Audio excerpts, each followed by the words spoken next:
आजच्या महामुलाखतीमध्ये उद्धव ठाकरे यांनी मुख्य निवडणूक आयुक्तांचा हा उल्लेख धोंड्या असा केलेला आहे। मुख्य निवडणूक आयुक्तांना शिवसेना पक्षाचं नाव दुसऱ्याला देण्याचा अधिकारच नसल्याचं सांगत उद्धव ठाकरेंनी मुख्य निवडणूक आयुक्तांचा उल्लेख धोंड्या असा केलाय। बेकायदेशीरपणे धोंड्यानं चिन्ह आणि पक्षाचं नाव दुसऱ्याला दिलं, कारण धोंड्याला शेंदूर फासणारे दिल्लीत बसले असल्याचा आरोपही त्यांनी महामुलाखतीमध्ये केलाय।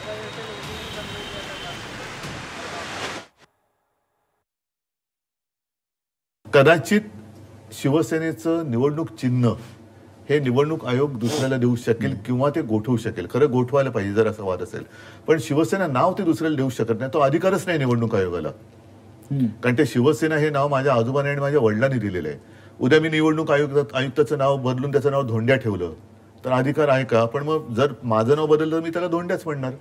तर त्या धोंड्याला हा पक्षाचं नाव बदलण्याचा अधिकार नाहीये, तो चिन्ह तुम्ही काढून घेऊ शकता। जर लोकशाही पद्धतीमध्ये आम्ही काही वेडवाकडं वागलो असेल, ज्याला करप्ट प्रॅक्टिस म्हणतात त्याला, पण संविधानानुसार असेल किंवा इतर काही गोष्टीनुसार असेल, त्याच्यात जर आम्ही चूक केलेली नसेल तर ते आमचं चिन्हही काढू शकत नाही। मतांची टक्केवारी वगैरे हा जे काही असेल ते त्या चिन्हापुरतं आहे, पण नाव नाही देऊ शकत। त्याच्यामध्ये हे केलं ना, त्या धोंड्याने ते बेकायदेशीर केले। त्या धोंड्याला शिवसेना नाव दुसऱ्याला देताच येत नाही ना, तो त्याच्या अधिकारच्या बाहेरच आहे।